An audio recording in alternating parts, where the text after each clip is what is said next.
them, obviously it's crazy when you look back at, you have Alyssa, first World Cup, teenager, and then you have JJ going into a third World Cup, and how amazing that they can share the experience together. I think it's going to be incredible for them both. I know that the team is going to have full support.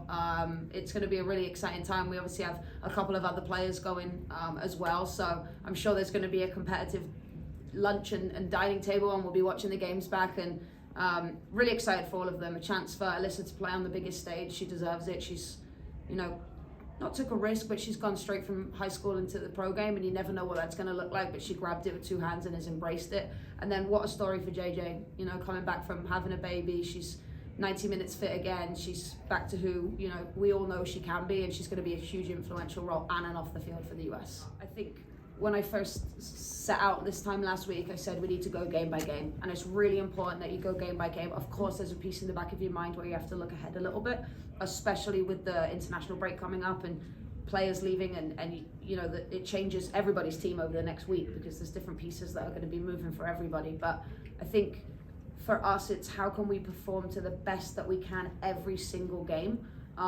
So game by game is super important, point by point is super important. But yeah, it's in the back of your mind when you have a 3-game week. But we're midway through the season. Players have trained hard for the last 6 months for moments like this, and we're prepared, obviously to go into Wednesday and then to Sunday again. Yeah, they were planned, but I think anytime you play against a team where it goes to 10, it can go two ways. I think sometimes that can give them the edge and the determination where they're going to sit in a little bit more and be hard to break down. I think for us, it's important that the squad is super important to me, and we have the ability to play players for 60, 55, 70, whatever it is, good minutes, and replace them with players that will then come in and enhance the performance for the team. And it's not about pushing people through 90, 100 minutes. It's about how can we as a team and a group and a squad be really good for that 90 plus minutes. Really different game, a really different opposition for us. Both gritty, but a little bit formation different. We tried to play in a way where we wanted to dictate how Houston played, which I think we did. I think first half we actually struggled a little bit in possession, same as last week.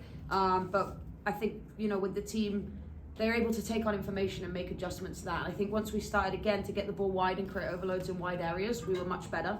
But they've posed us a different threat. I think San Diego drops off a little bit more, and they defend the box in a really rigid structure. I'd say Houston was a more grit-determined, ball-winning team. So just a different threat for us, and we're able to look at both and be faced up against both 2 weeks in a row. It's brilliant because it just gives us more to work on next week. Important, again, we've spoke about being gritty and making sure that we don't give things away easily, and I think we showed that tonight. I think we deserved the shutout. I think we had a couple of moments where maybe we switched off, but defensively we've been brilliant for 2 games in a row. We've been organised. We've had that little edge. We can't decide when we want to compete. We must compete for the entire duration of the game, from the minute we show up to the minute we leave, from Monday to Friday.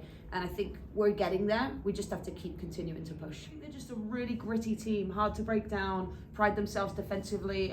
They went down to 10 players last week, so we watched them play with 10 players again last week to look at, if it did happen, how could we try to counter that? And I think we did.